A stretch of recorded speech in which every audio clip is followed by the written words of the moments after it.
Bonjour à toutes et à tous et bienvenue sur le forum.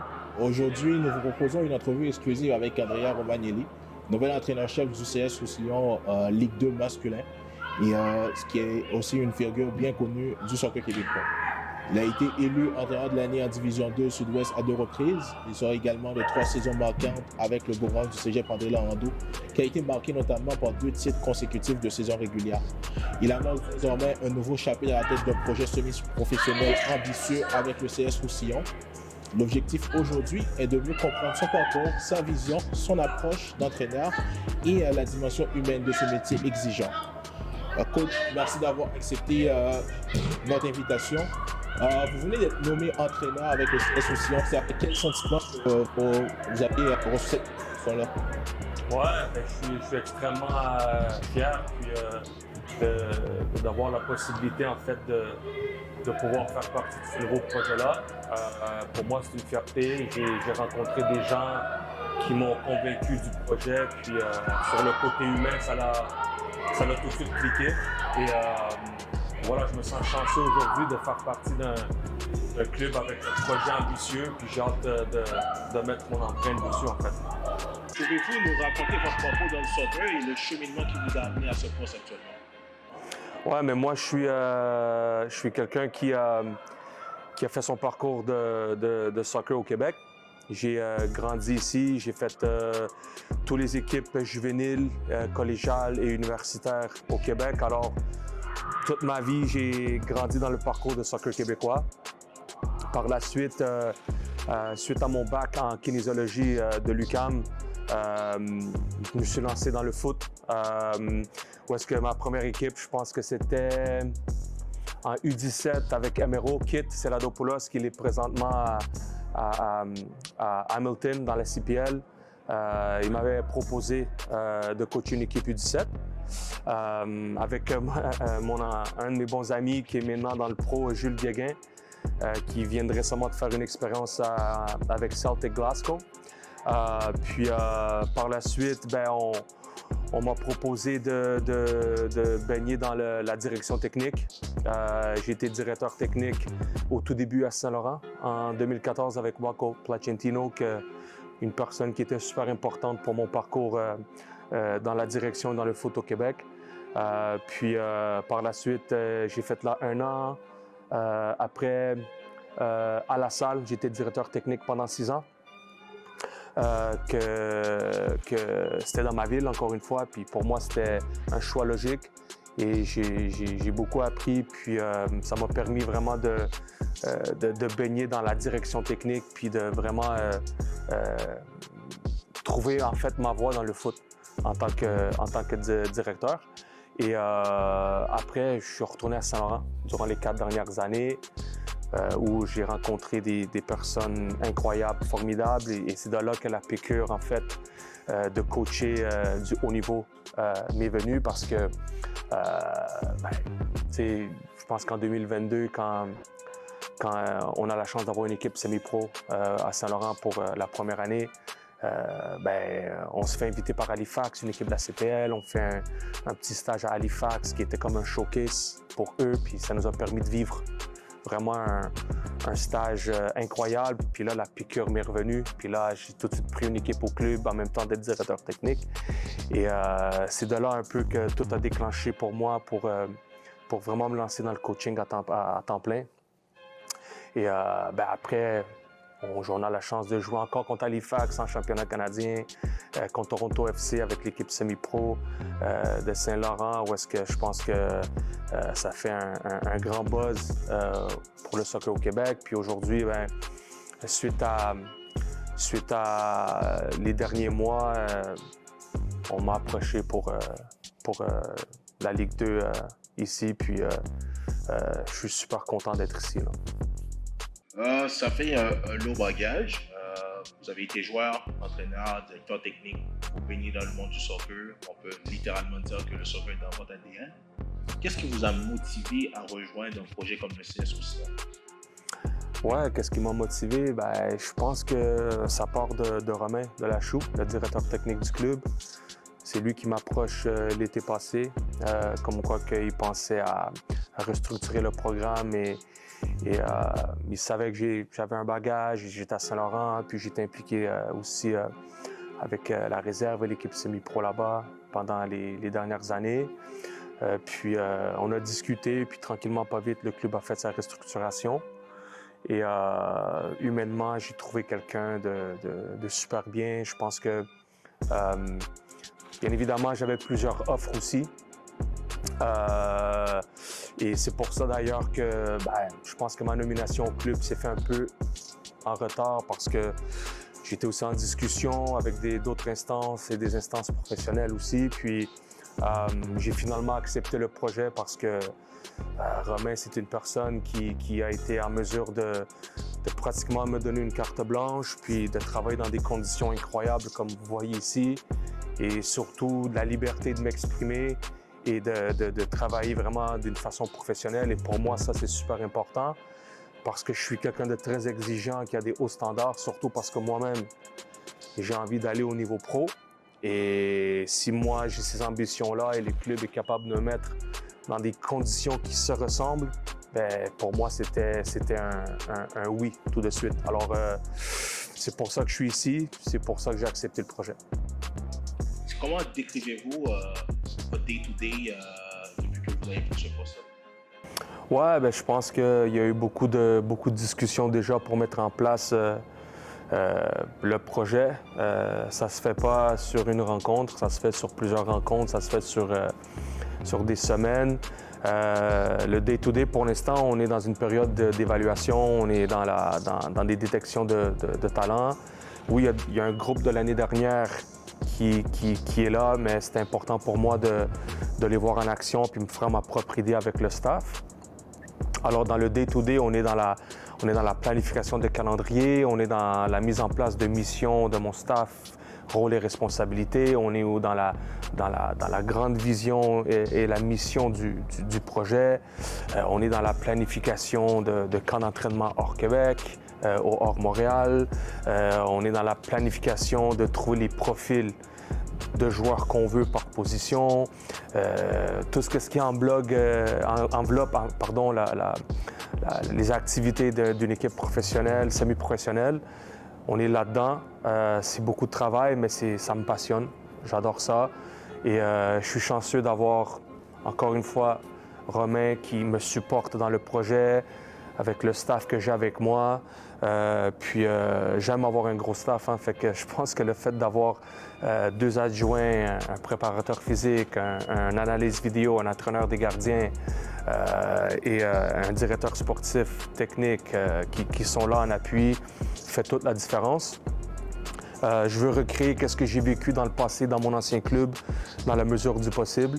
Et je pense que le plus qu'on est de personnes alentour du projet, le plus qu'on peut avancer, le plus qu'on est capable de mettre en place des choses et aussi s'innover. Alors, on est en train de former une équipe. Moi, c'est ça mon rôle principal.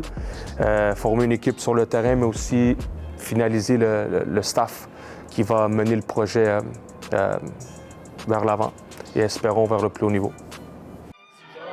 On est très bien que vous êtes très exigeant par rapport à vos équipes. Maintenant, si on parle d'ambition par rapport au club, par rapport à vos ambitions personnelles pour la saison à venir, on pourrait dire c'est quoi? Je vous mentirai pas que je pense que tous les clubs qui jouent en Ligue 2 avec la nouvelle réalité de la promotion et la relégation, je pourrais pas dire on veut jouer le maintien, on veut essayer de se tenir puis être là, milieu de tableau. Je pense que chaque entraîneur veut gagner, chaque club veut gagner. Surtout cette année on passe de 24 à 14 équipes. Alors le championnat, selon moi, va être beaucoup plus relevé. Les ambitions, c'est, mis à part le fait qu'on veut essayer et avoir l'ambition de monter en Ligue 1. Et il faut faire la différence entre ambition et obsession. Mais l'ambition est d'être parmi les top équipes du championnat pour pouvoir jouer la montée. Mais encore plus, je pense que c'est donner une expérience vraiment semi-professionnelle et professionnelle aux joueurs. Les mettre dans un encadrement pro, dans une culture gagnante, où est-ce qu'ils vont se sentir bien de venir tous les jours Et durant les dernières années, honnêtement, ça m'est arrivé qu'il y a des joueurs qui me disent « Coach, depuis que j'ai été dans ton environnement, j'ai envie de rejouer. J'avais pensé à lâcher le foot. Puis présentement, avec l'encadrement et l'environnement que vous mettez en place, ça me donne envie de continuer. Je veux me chercher une équipe en Ligue 1, je veux me chercher une équipe en Ligue 2. Alors ça, c'est aussi gratifiant. Alors c'est redonner un peu cette envie de venir à tous les jours aux entraînements et se donner à fond, en fait. Fait que ça, c'est un de mes objectifs, mes ambitions. Puis, encore une fois, d'avoir une équipe, un projet avec des hauts standards, des hautes exigences, puis une culture gagnante. C'est ça qu'on essaie de faire présentement. Grandes ambitions, votre arrivée à la tête de l'équipe masculine s'inscrit vraiment dans une logique claire de progression. Et lorsqu'un nouvel entraîneur arrive, il y a souvent une nouvelle dynamique, il y a de nouvelles bases qui doivent être posées. Comment décrivez-vous l'état d'esprit du groupe aujourd'hui? Honnêtement, je sens des gars qui sont full engagés, même si on est un grand groupe présentement de 60 joueurs. Vu qu'on est en essai, on est en évaluation, parce que oui, il y avait un groupe de l'année dernière, mais je pense que c'est important pour moi de les sentir sur le terrain et voir qu'est-ce qu'ils peuvent amener. Et pour l'instant, je sens des joueurs, des gars qui sont engagés, qui ont envie d'être là.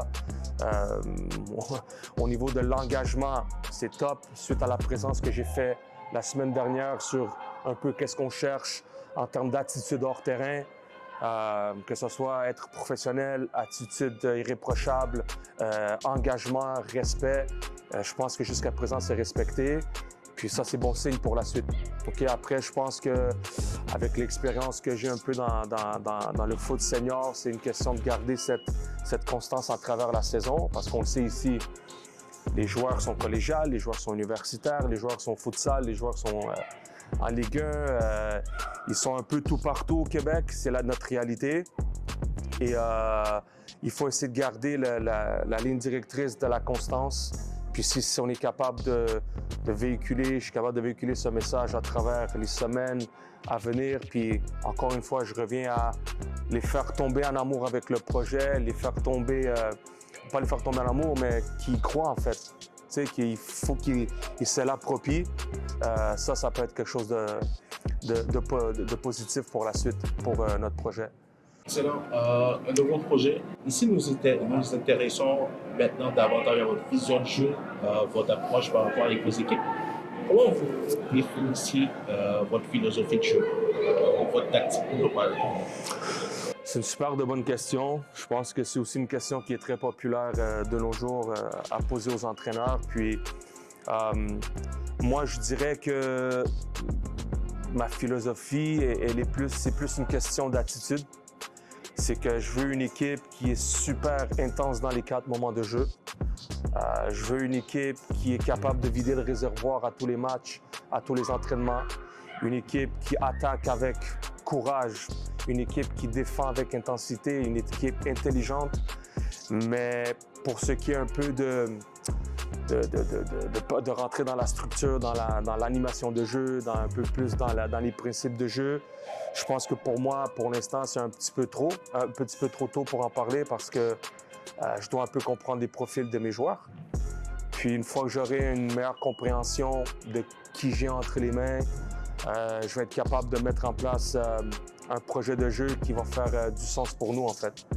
Et moi, je veux être adaptable. Il faut que mon groupe doit être capable de s'adapter à l'adversaire. Alors que ce soit un jeu direct ou un jeu de possession, on doit être capable de faire les deux. Moi, c'est comme ça que je le ressens, c'est comme ça que je le vis. C'est ça que j'ai envie de véhiculer. Puis, à la fin de la journée, ça serait pas honnête de rester concentré sur une philosophie puis sur une idée et essayer, puis que ça fonctionne pas. Mais à la fin de la journée, il faut essayer de gagner des matchs aussi. Alors, je pense que moi, j'aime ça appeler un foot moderne. Mais le foot moderne, c'est être bon dans les 4 moments. Quand on a le ballon, quand on n'a pas le ballon, en transition offensive, en transition défensive et les coups de pied arrêtés. Il faut qu'on soit top, courageux, ambitieux dans les 4 moments, 5 moments même. Puis, je pense que ça va être ça. Mais pour rentrer dans les détails précis, c'est un peu trop tôt dans le processus dans lequel je suis présentement. Vous avez plusieurs joueurs encore à l'essai. Vous avez eu différentes équipes. C'est sûr que vous avez dû faire face à des joueurs de différentes personnalités. Comment gérez-vous les différentes personnalités et caractères au sein de ça? Écoutez, moi, j'ai pas de problème avec des mecs qui ont des personnalités. L'important, c'est qu'ils soient mis à l'essence du groupe, en fait. Il faut que ça bénéficie le groupe. Alors, tu peux avoir une forte personnalité, du moment que ça rentre dans le cadre qu'on met en place, du moment que ça l'aide les joueurs de l'équipe et le staff à grandir, je vais les accueillir avec les bras ouverts. Maintenant, il faut faire attention dans la hiérarchie du groupe, il faut faire attention où on se situe dans un groupe. Moi, j'aime aussi avoir un grand staff et la mission et les responsabilités que je donne à mon staff, souvent, j'en ai toujours un qui est un peu plus proche des joueurs, puis qui se permet aussi d'avoir cette proximité avec eux, où est-ce qu'ils peuvent discuter puis rentrer un peu plus dans les détails personnels, qui après, par la suite, sont véhiculés par moi. Et moi, ça me permet aussi de connaître un peu le joueur à l'entraînement, un peu à distance, mais ma porte est toujours ouverte. Puis je pense que quand la communication est là, quand l'honnêteté est là, la transparence est là, j'ai jamais eu de problème sur ce côté-là.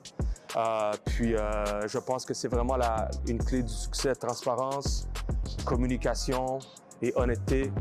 Si c'est mis et c'est dit dès le début, je pense qu'on peut avancer ensemble, puis que même ces personnalités fortes-là peuvent être une valeur ajoutée, en fait, au groupe et à l'équipe.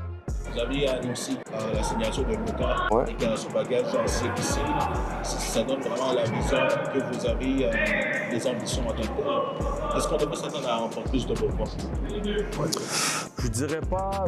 Bien sûr, c'est sûr que dans les prochaines semaines, il va y avoir des prochaines signatures. Alors, on est en train de mettre tout ça en place. Luka, c'est quelqu'un qui m'a démontré, premièrement, un comportement irréprochable. Quand on parle de maturité, de professionnalisme, c'est des choses qui sont super importantes pour moi en tant qu'entraîneur. Mis à part le talent qu'il a, c'est quelqu'un qui était super disponible, à l'écoute. Il m'a donné une énergie qu'il est là pour les bonnes raisons. Il a envie du projet, c'est un ancien du club aussi.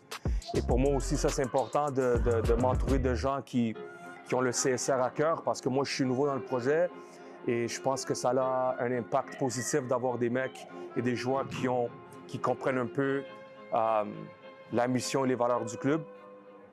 Et alors, oui, c'est sûr qu'il va y avoir du mouvement. C'est sûr qu'il va y avoir des nouveaux joueurs qui vont joindre le groupe. C'est sûr qu'il va y avoir des joueurs qui vont être réconfirmés dans le groupe aussi de l'année dernière. On est en train de travailler sur ça présentement. Puis, je suis super excité pour ce qui s'en vient parce que, honnêtement, les joueurs ont de la qualité. Je pense que mon plus grand défi, ça va être, encore une fois, de ramener une structure de haut standard et d'exigence et travailler sur tout ce qui est hors terrain, en fait. Tout ce qui est comportement, maturité. Ça, pour moi, c'est quelque chose que j'ai besoin d'avoir avec moi. Les mecs ont besoin de comprendre ça dès le début, que pour gagner, pour aller de l'avant, on a besoin, je dis souvent, on a besoin des hommes. Des hommes, pas dans le côté physique, mais dans le comportement, dans le day-to-day, de comment on se comporte sur le terrain, hors terrain. Puis, en fait, être professionnel. Je demande d'être professionnel tout le temps parce que moi je vais l'être et mon staff va l'être aussi. Et vu que nous, on aspire à aller au prochain niveau, on demande la même chose des joueurs, mais jusqu'à présent, j'ai des bons signaux de tout le monde. Alors, it's positive, c'est positif. Vous êtes très reconnu dans le milieu du soccer québécois, comme vous avez expliqué au début de l'entrevue. Vous êtes des joueurs, vous avez popularisé le coaching. Avec tout ce bagage-là, qu'est-ce que vous apportez concrètement à un projet comme celui du CS aussi?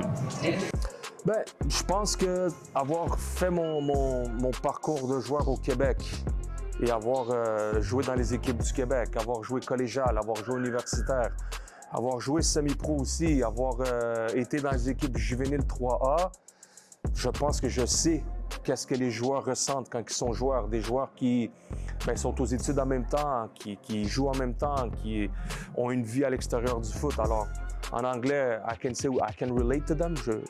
Je peux comprendre. Alors, c'est d'amener de l'expérience, amener cette compréhension, dans le day-to-day, puis être en mesure d'élever leur motivation, d'être présent quand ils se sentent un peu moins bien sur certaines situations. Moi, je dis toujours aussi que nous, les entraîneurs, oui, je pense, dans la Ligue 1, dans la Ligue 2, je pense qu'on est tous capables de mettre en place un système de jeu, une formation, une structure. Je pense qu'on comprend tous le foot, mais je pense que le côté le plus challenging, c'est la psychologie, en fait. Pour moi, les tops entraîneurs sont capables de motiver leurs joueurs qui viennent aux entraînements et puis aux pratiques, puis qui se donnent à 100% et qui vident le réservoir à chaque fois. Ça, c'est pour moi des entraîneurs qui sont de haut niveau. Et c'est le plus grand challenge. Alors, je dis toujours que nous, on est des psychologues sportifs, puis c'est ça qui est difficile. Mais j'entreprends ce challenge, puis j'ai hâte de commencer avec les gars. Challenge, mais aussi, vous avez connu la R5 en tant qu'entraîneur.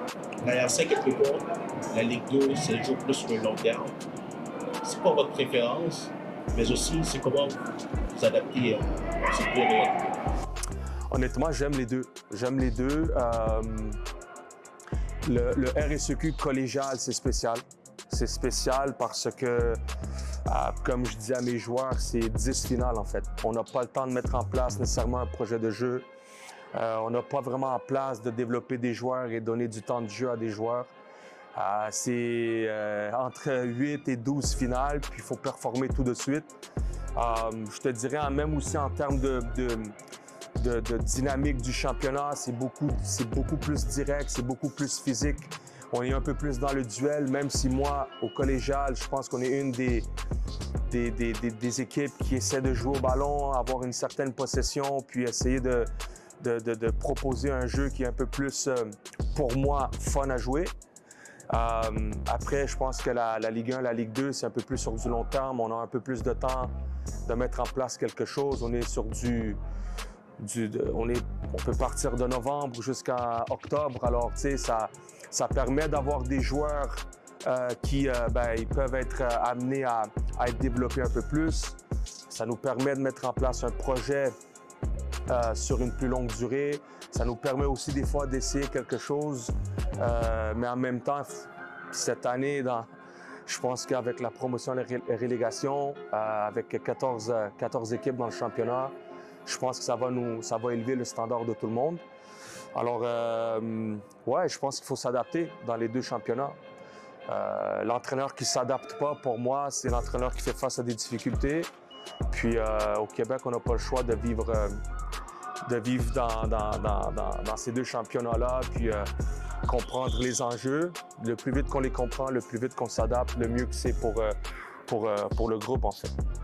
Si on aborde votre parcours, il est impossible de ne pas parler de vos 3 dernières années avec le sujet Patrick Lourando. Sur 3 ans, vous êtes élu entraîneur de l'année 2 saisons de suite. Que représente cette reconnaissance-là à vos yeux? C'est une grande fierté. C'est une grande fierté, premièrement parce que c'est ma ville, le cégep André Laurando. C'est à Ville-la-Salle où j'ai grandi. J'ai aussi étudié là-bas.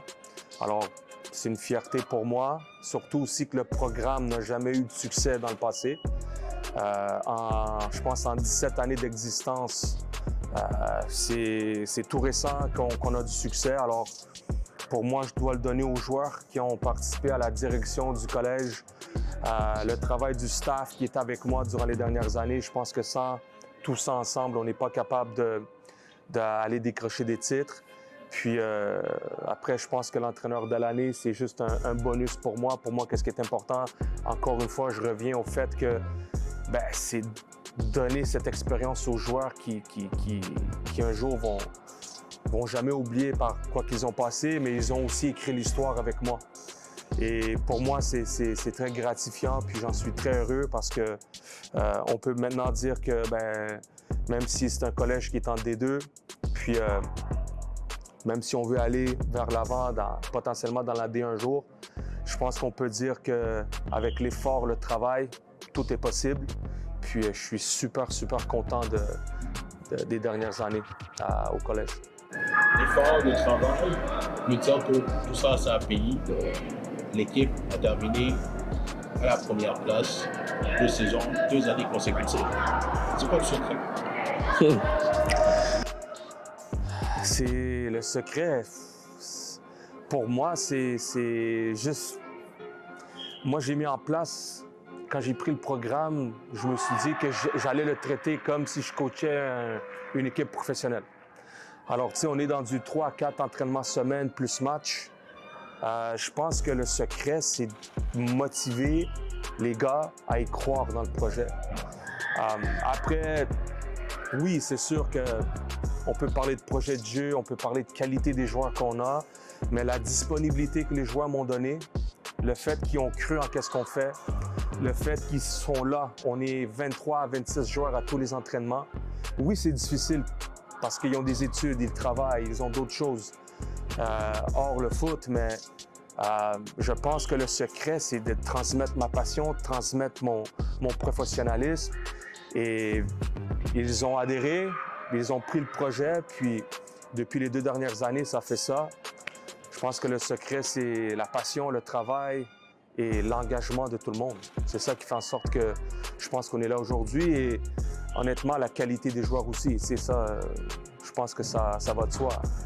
On a des super de bons joueurs, puis je pense que ça fait la différence à un moment donné quand ça va moins bien dans certains matchs. Des joueurs qui peuvent faire la différence. Et est-ce que vous regardez ces 3 dernières années-là, avec si j'ai parlé de la touriste, quand vous regardez quand vous faites le bilan, c'est avec quel sentiment, c'est quel secret? Ouais, le bilan est positif. Après, je pense qu'on doit rester dans une continuité.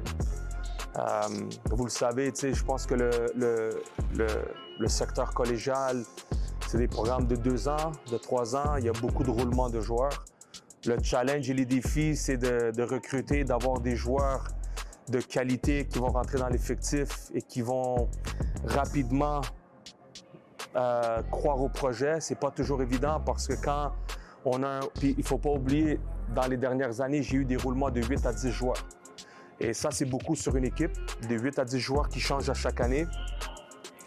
Mettre en place un projet qui croit, c'est un challenge, mais je pense que tout part de l'engagement que j'ai envers le programme, aussi de la direction qui nous aide avec tout ce qui est hors terrain. Les joueurs sont super bien traités. Je pense que quand ils viennent, ils comprennent que c'est traité comme honnêtement, comme un collégial ou une université de haut niveau qu'on peut retrouver soit ici au Québec, aux États-Unis. Alors pour moi, c'est créer un environnement pro, que les jeunes se sentent bien, qu'ils peuvent s'exprimer au meilleur qu'ils peuvent. Puis à la fin de la journée, c'est ça. On le fait avec passion. Et si le succès suit, on est content. Sinon, on continue à travailler. Mais pour l'instant, on est satisfait, honnêtement. On est bien traité au Collège André Laurando, chapeau à la direction. On est super bien mis pour le programme foot. De votre parcours, le bilan des 3 dernières années au collégial, on peut définitivement dire que le métier d'entraîneur, c'est exigeant. Il y a aussi de la pression. C'est comment vous arrivez à gérer cette charge-là? Je dois vous avouer que c'est pas toujours facile. Il y a des moments où est-ce que... Mais premièrement, je pense que ça part aussi du fait que moi, je me mets beaucoup de pression. Je me mets beaucoup de pression parce que je veux toujours élever mes standards en tant qu'entraîneur. Puis, si je vais, puis je fais juste jouer, puis je mets en place un entraînement, puis c'est pas programmé, c'est pas professionnel, c'est sûr et certain que la pression descend, mais la façon que moi je le vis, c'est viscéral, c'est avec passion. Puis j'ai vraiment... c'est comment que je le vis, c'est comment que je suis. Je pense que dans la vie, même hors foot, je suis quelqu'un de passionné. Puis je pense que pour moi, c'est la seule façon de voir le foot.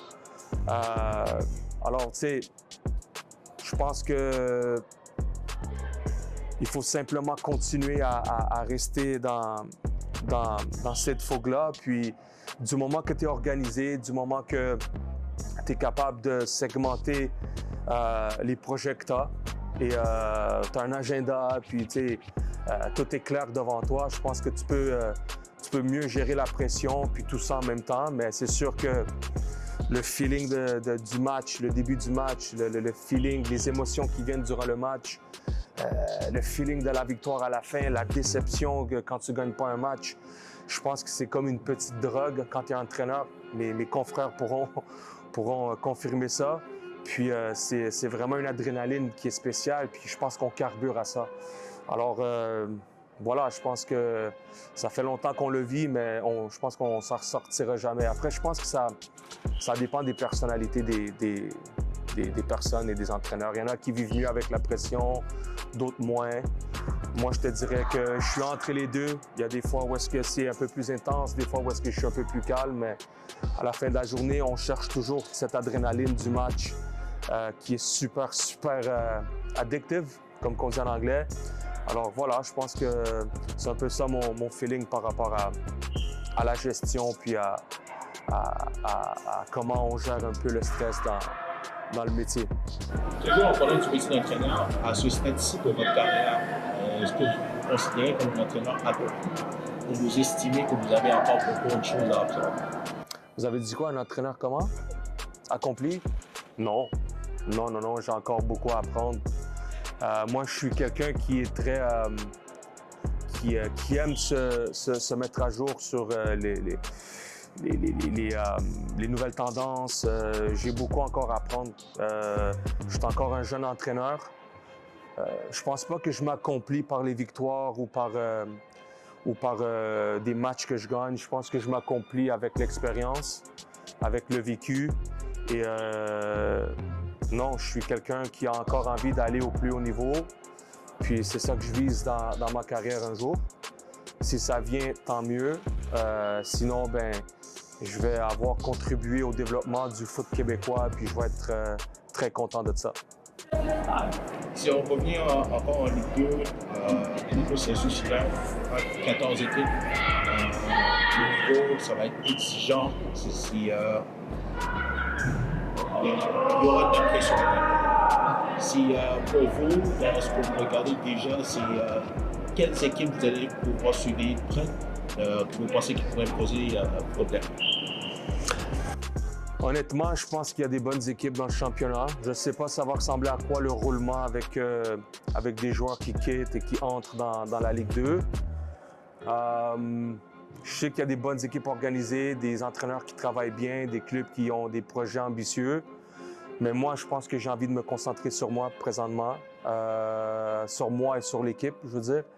Puis pour l'instant, on est en préparation dans qu'est-ce que nous, on peut contrôler.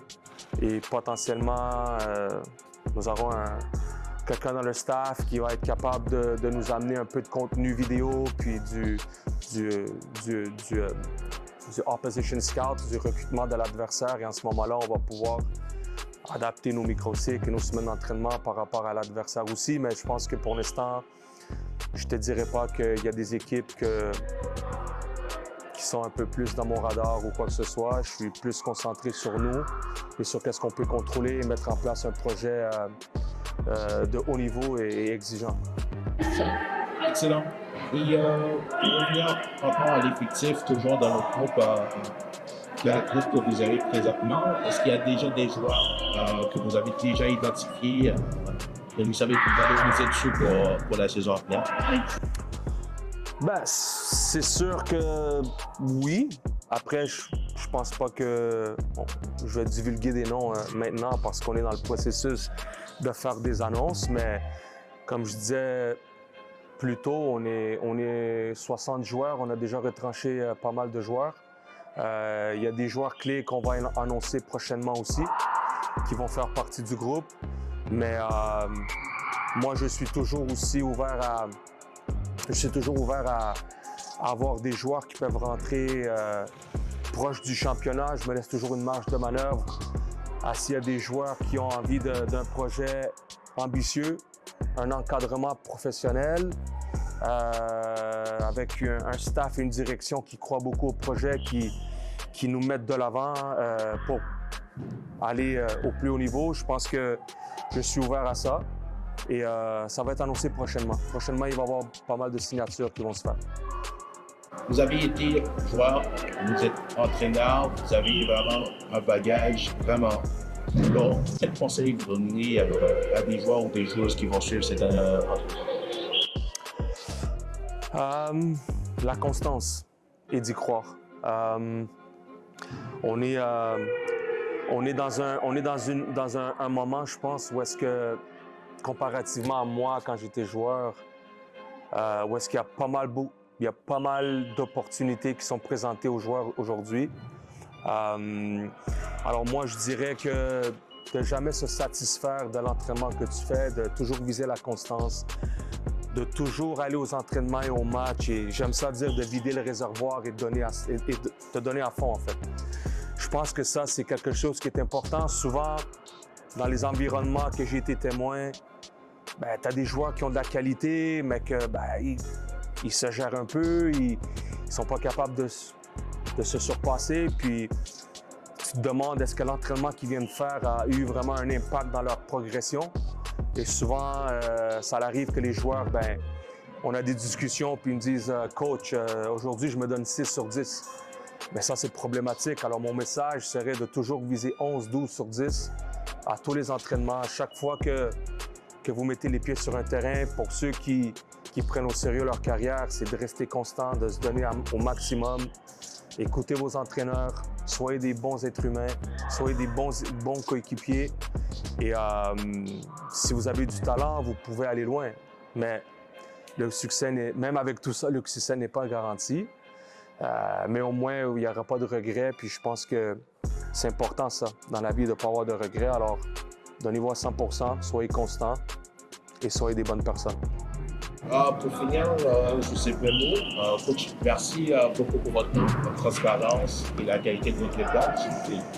Nous vous souhaitons beaucoup de succès à la tête de cette nouvelle aventure avec le CS Roussillon. C'est sûr, on va se croiser aux abords de terrain.